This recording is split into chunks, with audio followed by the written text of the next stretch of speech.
حضرت برہ بن عازب رضی اللہ تعالی عنہ بیان کرتے ہیں کہ ہم مصطفیٰ کریم صلی اللہ تعالی علیہ وسلم کے ساتھ ایک انصاری صحابی رضی اللہ تعالی عنہ کا جنازہ لے کر نکلے۔ جب ہم قبرستان میں پہنچے تو ابھی ان کی لحد قبر تیار نہیں ہوئی تھی۔ مصطفیٰ کریم صلی اللہ تعالی علیہ وسلم قبلہ رخ بیٹھ گئے اور ہم بھی تمام صحابہ آپ کے سامنے یوں اطمینان کے ساتھ بیٹھے جیسا کہ ہمارے سروں پر پرندے بیٹھے ہوں۔ مصطفیٰ کریم صلی اللہ تعالی علیہ وسلم کے ہاتھ میں ایک لکڑی تھی جس سے آپ زمین کو کورید رہے تھے، اور پیارے آقا صلی اللہ تعالی علیہ وسلم کبھی آسمان کی طرف نظر اٹھاتے اور کبھی زمین پر دیکھتے۔ پیارے آقا صلی اللہ تعالی علیہ وسلم نے ایسا 3 بار کیا، کبھی آسمان کی طرف نگاہ اٹھاتے اور کبھی زمین کی طرف دیکھتے، اور پھر پیارے آقا صلی اللہ تعالی علیہ وسلم نے فرمایا کہ تم عذاب قبر سے اللہ کی پناہ مانگا کرو۔ پیارے آقا صلی اللہ تعالی علیہ وسلم نے یہ کلمات 3 بار ارشاد فرمائے، اور پھر مصطفیٰ کریم صلی اللہ تعالی علیہ وسلم نے 3 بار یہ دعا پڑھی، اللہم انی اعوذ بک من عذاب القبر، اللہم انی اعوذ بک من عذاب القبر، اللہم انی اعوذ بک من عذاب القبر۔ اے اللہ، میں عذاب قبر سے تیری پناہ چاہتا ہوں۔ پھر مصطفیٰ کریم صلی اللہ تعالی علیہ وسلم نے فرمایا کہ جب بندہ مومن دنیا سے رشتہ منقطع کر کے آخرت کی طرف رخصت ہونے لگتا ہے تو آسمان سے نورانی چہرے والے فرشتے اس کی طرف اترتے ہیں، جن کے چہرے سورج کی طرح روشن ہوتے ہیں، اور ان کے ساتھ جنتی کفنوں میں سے ایک کفن اور جنتی خوشبوؤں میں سے خوشبو ان کے ساتھ ہوتی ہے، اور وہ اس کے سامنے حد نگاہ تک بیٹھ جاتے ہیں، یعنی اس مرنے والے کی نگاہ جہاں تک پہنچتی ہے اسے فرشتے ہی فرشتے نظر آتے ہیں، اور پھر ملک الموت آتے ہیں اور اس کے سر کے پاس بیٹھ جاتے ہیں اور کہتے ہیں، اے پاکیزہ روح، چل اپنے رب کی طرف اور مغفرت کی طرف۔ مصطفیٰ کریم صلی اللہ تعالی علیہ وسلم نے فرمایا کہ اس کی روح جسم سے بآسانی یوں نکلتی ہے جیسے مشکیزے سے پانی کا قطرہ بآسانی بہتا ہے، پھر وہ فرشتے اسے اصول کر لیتے ہیں۔ اور ایک دوسری روایت میں ہے کہ جب اس کی روح نکلتی ہے تو زمین اور آسمان کے درمیان اور اسی طرح آسمان پر جتنے فرشتے ہوتے ہیں سب اس کے لیے بخشش کی دعائیں کرتے ہیں، اور آسمان کے دروازے اس کے لیے کھول دیے جاتے ہیں، اور ہر دروازے پر مقرر فرشتے اللہ تعالی سے دعا کرتے ہیں کہ اس کی روح اس راستے سے اوپر لے جائی جائے۔ پھر جب ملک الموت اس کی روح قبض کر لیتے ہیں تو وہ فرشتے جو اس کے لیے جنت سے کفن اور جنتی خوشبو لے کر آئے تھے وہ دور بیٹھے ہوتے ہیں، اور پلک جھپکتے ہی وہ ملک الموت کے پاس حاضر ہو جاتے ہیں اور ملک الموت سے اس کی روح کو لے لیتے ہیں اور اسے جنتی کفن اور جنتی خوشبو میں لپیٹ دیتے ہیں۔ اور اللہ تبارک و تعالی کا فرمان، توفتہ رسلنا وہم لا یفرطون، یعنی اس کی روح ہمارے بھیجے ہوئے فرشتے قبض کر لیتے ہیں اور وہ ذرا سی بھی کوتاہی نہیں کرتے، اور اس کی روح سے زمین پر پائی جانے والی سب سے اچھی کستوری جیسی خوشبو پھوٹ نکلتی ہے۔ پھر مصطفیٰ کریم صلی اللہ تعالی علیہ وسلم نے فرمایا، پھر وہ فرشتے اسے لے کر آسمان کی طرف جاتے ہیں، اور وہ جتنے فرشتوں کے پاس سے گزرتے ہیں تو وہ کہتے ہیں کہ کتنی پاکیزہ روح ہے یہ، تو وہ جواب دیتے ہیں کہ یہ فلاح بن فلاح ہے، اور اسے سب سے اچھے نام کے ساتھ ذکر کرتے ہیں، لے کر یہاں تک کہ وہ اس کی روح کو لے کر آسمان دنیا تک پہنچتے ہیں، یعنی پہلے آسمان تک پہنچتے ہیں، فرشتے ان کے لیے دروازہ کھلواتے ہیں تو ان کے لیے دروازہ کھول دیا جاتا ہے۔ پھر ہر آسمان پر اللہ کے سب سے مقرب فرشتے کے لیے اسے الوداع کہنے کے لیے اس کے ساتھ دوسرے آسمان تک جاتے ہیں،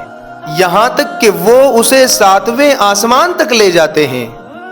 تو اللہ تبارک و تعالی حکم دیتا ہے کہ میرے بندے کی کتاب علیین میں لکھ دو، اور وہ کیا ہے؟ وَمَا أَدْرَاكَ مَا عِلِّيُّونَ کتاب مرقوم یشہدہ المقربون۔ آپ کو کیا معلوم کہ علیین کیا ہے؟ وہ تو ایک تحریر شدہ کتاب ہے جس کا مقرب فرشتے مشاہدہ یا نگرانی کرتے ہیں، لہٰذا اس کی کتاب علیین میں لکھ دی جاتی ہے۔ پھر کہا جاتا ہے اسے زمین کی طرف لوٹا دو، کیونکہ میں نے ان سے وعدہ کیا ہے، میں نے انہیں اسی سے پیدا کیا اور واپس اسی میں لوٹا دوں گا، اور پھر اسی سے میں انہیں اٹھاؤں گا۔ اور پھر مصطفیٰ کریم صلی اللہ تعالی علیہ وسلم نے فرمایا، بے شک کافر بندہ، اور ایک روایت میں فاجر کا لفظ ہے، جب دنیا سے تعلق توڑ کر آخرت کی طرف جانے لگتا ہے تو آسمان سے سخت دل اور قوی ہیکل اور سیاہ چہروں والے فرشتے اس کی طرف نازل ہوتے ہیں، ان کے ساتھ جہنم کا ایک ٹاٹ ہوتا ہے، وہ اس سے حد نگاہ تک دور بیٹھ جاتے ہیں۔ پھر ملک الموت علیہ السلام آتے ہیں اور اس کے سر کے پاس بیٹھ کر کہتے ہیں، اے ناپاک روح، تو اللہ کی ناراضگی اور اس کے غضب کی طرف چل۔ پھر مصطفیٰ کریم صلی اللہ تعالی علیہ وسلم نے فرمایا کہ اس کی روح اس کے جسم میں ادھر ادھر چھپتی پھرتی ہے، تو ملک الموت اسے یوں کھینچتا ہے جیسے گوشت بھوننے والی سیخ کو بل دے کر بھیگی ہوئی اون میں داخل کر کے اسے کھینچا جائے، اس سے اس کی رگیں اور آنتیں تار تار ہو جاتی ہے۔ پھر زمین اور آسمان کے درمیان اور آسمان میں جتنے فرشتے ہوتے ہیں سب اس پر لعنت بھیجتے ہیں، اور آسمان کے دروازے اس کے لیے بند کر دیے جاتے ہیں، اور ہر دروازے پر مقرر فرشتے اللہ سے دعا کرتے ہیں کہ اس کی روح کو ان کے راستے سے اوپر نہ لے جایا جائے۔ پھر ملک الموت جب اس کی روح قبض کر لیتے ہیں تو وہ فرشتے جو اس کے لیے جہنم سے ٹاٹ لے کر آتے ہیں وہ دور بیٹھتے ہیں، وہ پلک جھپکنے کی مدت میں ہی اس کے قریب آ جاتے ہیں اور ملک الموت سے اس کی روح کو لے لیتے ہیں اور اسے بدبودار ٹاٹ میں لپیٹ دیتے ہیں، اور اس کی روح سے زمین پر پائے جانے والے کسی مردہ جانور سے زیادہ بدبو نکلتی ہے۔ پھر وہ فرشتے اس کی روح کو لے کر آسمان کی طرف بڑھتے ہیں، وہ جتنے فرشتوں کے پاس سے گزرتے ہیں سب یہی کہتے ہیں کہ یہ کتنی ناپاک روح ہے، تو وہ جواب دیتے ہیں کہ یہ فلاح بن فلاح ہے۔ پھر جب اسے لے کر وہ آسمان دنیا یعنی پہلے آسمان تک پہنچ جاتے ہیں تو فرشتے اس کے لیے دروازہ کھلواتے ہیں، لیکن اس کے لیے دروازہ نہیں کھولا جاتا ہے۔ پھر مصطفیٰ کریم صلی اللہ تعالی علیہ وسلم نے یہ آیت مبارکہ تلاوت فرمائی، لا تفتح لهم ابواب السماء ولا يدخلون الجنہ حتی یلج الجمل فی سم الخیاط۔ ان کے لیے آسمان کے دروازے نہیں کھولے جاتے اور وہ ہرگز جنت میں داخل نہیں ہوں گے یہاں تک کہ اونٹ سوئی کے سوراخ میں داخل ہو جائے۔ چنانچہ رب تبارک و تعالی کا حکم ہوتا ہے اس کی کتاب سجین یعنی سب سے نچلی زمین میں لکھ دو، پھر حکم ہوتا ہے کہ انہیں زمین کی طرف لوٹا دو،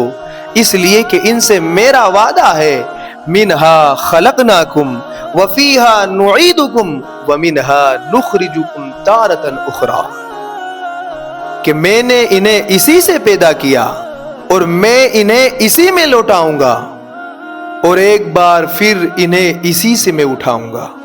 تو اس کی روح آسمان سے زمین کی طرف پھینک دی جاتی ہے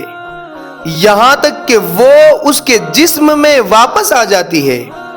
پھر مصطفیٰ کریم صلی اللہ تعالی علیہ وسلم نے یہ آیت تلاوت فرمائی، وَمَن يُشْرِكْ بِاللَّهِ فَكَأَنَّمَا خَرَّ مِنَ السَّمَاءِ فَتَخْطَفُهُ الطَّيْرُ أَوْ تَهْوِي بِهِ الرِّيحُ فِي مَكَانٍ سَحِيقٍ، اور اللہ کے ساتھ شریک کرنے والا گویا آسمان سے گر پڑا، اب یا تو اسے پرندے اچک لے جائیں گے یا ہوا کسی دور دراز مقام پر پھینک دے گی۔ تو میرے دوستو، اللہ تبارک و تعالی کا کروڑوں شکر احسان ہے کہ اس نے ہمیں ایمان والے باپ، کلمہ پڑھنے والی ماں کے گھر پیدا کیا۔ تو اب ہمیں چاہیے کہ ہم اس کا شکر ادا کریں اور اس کی خوب خوب بندگی اور عبادت کریں۔ ہم اس دنیا کو ہی سب کچھ نہ سمجھ لیں۔ یہ دنیا کی زندگی مختصر سی زندگی ہے، کبھی بھی کسی بھی وقت ہم اس دنیا سے رخصت ہو سکتے ہیں۔ تو ہمیں چاہیے کہ ہم اپنی آخرت کی تیاری کریں۔ اللہ تبارک و تعالیٰ کی بارگاہ میں دعا ہے کہ رب قدیر اپنے محبوب صلی اللہ تعالیٰ علیہ وسلم کے صدقے و توسل سے جب تک ہمیں اس دنیا میں رکھے ایمان پر رکھیں، ہمیں رہے ایمان پر رہیں، اور جب اس دنیا سے رخصت ہوں تو ایمان پر ہی خاتمہ بالخیر۔